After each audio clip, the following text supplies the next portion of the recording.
meantime, Donald Trump has said he could work with anybody in number 10, 9 days ahead of the general election.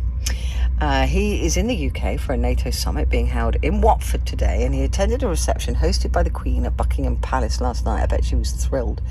At a news conference, he said he'd keep out of election campaigning, but he did insist that the NHS is not on the table in any trade talks, telling reporters he wouldn't want anything to do with it, even if it was handed to him on a silver platter. Jeremy Corbyn had said he would seek assurances from the president at the palace last night, but they were, it appears, kept in separate rooms. Joining me now is Erol Morkoç, who's a chief strategist at Republicans overseas, and a very good morning to you. Good morning. Good morning. Thank you for having me. You're very welcome. Good morning. So, do we believe Donald Trump? Well, of course we can believe Donald Trump, especially when in regard to both his comments about NATO and especially about your NHS. If we want to go to the NHS stuff first, we have to keep in mind that the American negotiation strategies often are we throw the entire kitchen sink out there and work back. Now, having realized, I think, obviously I did, but having perhaps the concept of the extreme sensitivities has been taken to heart, and that's why Donald Trump has recently pledged that we're not trying to take over your healthcare system, especially considering the state of our own, and at least so far as administration and financing. Now, that doesn't mean that we don't have a robust transatlantic partnership that could do a lot of good for each other's healthcare sectors. You do a lot of things great, we do a lot of things great, but when it comes to stuff like this, especially with the NHS and especially with the election, regardless of his feelings about Mr. Corbyn or Boris, obviously we kind of know who he would prefer, but that's not our business, especially so close to a premier election like this. Okay, so he says he wouldn't want it if it was handed to him on a silver platter. Many people are saying that sounds like he's protesting too much. That he's sort of going, well, I never even thought about it. It never even occurred to me. Could that be possibly true that he hasn't even thought about it, or is he just not involved at that level of trade talk? Well,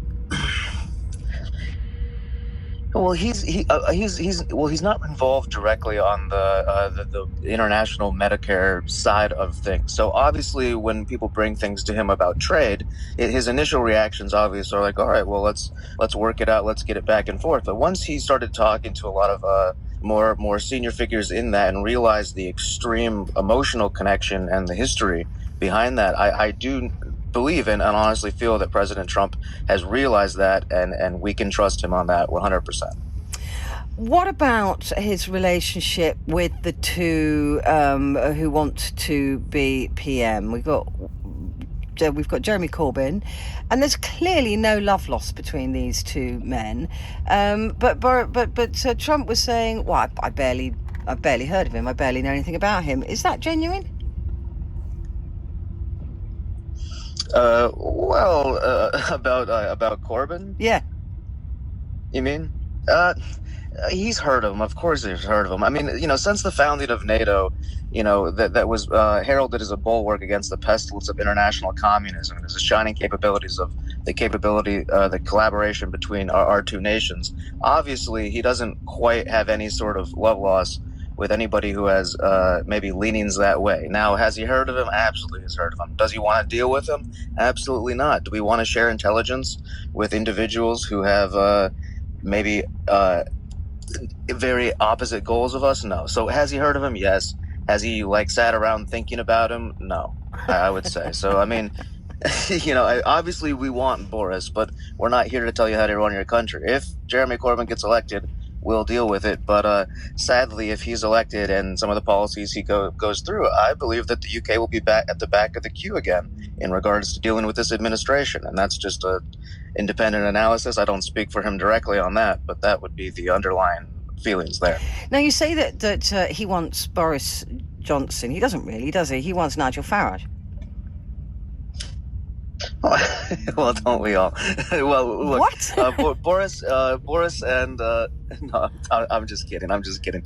But yes, maybe he would like Nigel, but Boris is going to be the only sort of realistic leader there. He was kind of hoping to see an alliance that could be formed, but again, Mr. Trump, he's not a politician. He's a businessman. He's an outsider, so he doesn't quite understand, especially the nuance of British politics, which takes it to another level. So he would have liked to see some sort of Brexit alliance with the Tories, but with what we have, I mean, him and Boris do get along. He said a lot of positive things about him. He'd be keen to work with him. There's a mutual feeling about defense, about trade. You got to keep in mind, we're the first and second largest foreign trade investors in each other's countries. Pharmaceuticals, petroleum, and cars, which is jobs and pensions. And that's a big deal in both of our countries, especially as we get aging populations, the baby boomers come in. So there's a lot of parallels that he can work with Boris that I just think he would struggle with anybody else. And Nigel has always been more of a fringe figure who operates in the shadows, we can say. And not in a bad way, not to castigate him. I know him personally. He's a good gentleman, but yeah, and that would be the kind of the view on that.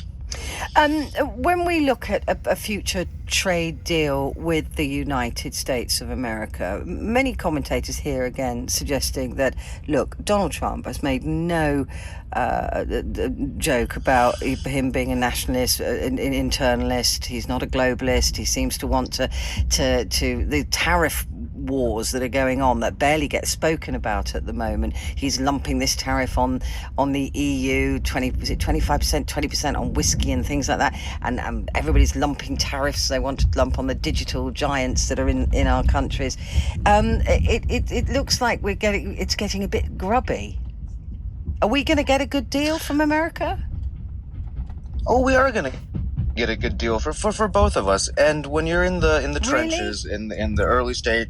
No, really, because when you're in the trenches on an early stage of deals, yes, there's going to be things that look a little bit, questionable. But keep in mind, we have more. The special relationship isn't just a term that's being thrown around for good fun. I mean, there's a strong Anglo-American alliance that has gone through centuries. I mean, without our two countries, we wouldn't have what we both have. So the Americans aren't here to sell you chlorinated chicken and destroy our NHS. So once we can find a happy medium between the two of us, especially with who's in the White House right now, you have your best friends possible in the White House. Can contrast that to Mr. Obama, who had a very, very disfavorable opinion of the United Kingdom. I mean, we're your friends. We're here to make a deal with you. We're here to work with you. Perhaps we came on too strong at some points, and now we're pulling back. But you have no better friend in the world than United States of America right now, and no better administration than the Trump administration to help both of us succeed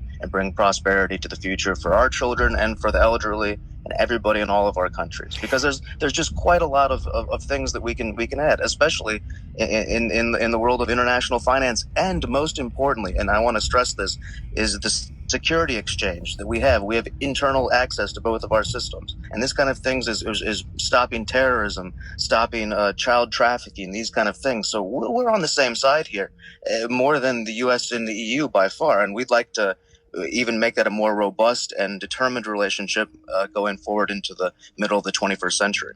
It's interesting that you should say that. If you can keep this answer brief, I'd appreciate it. But America is being demonized somewhat. This idea that you're going to come in and, like I said, sell us horrible food and take things away from us. Why do you think that is?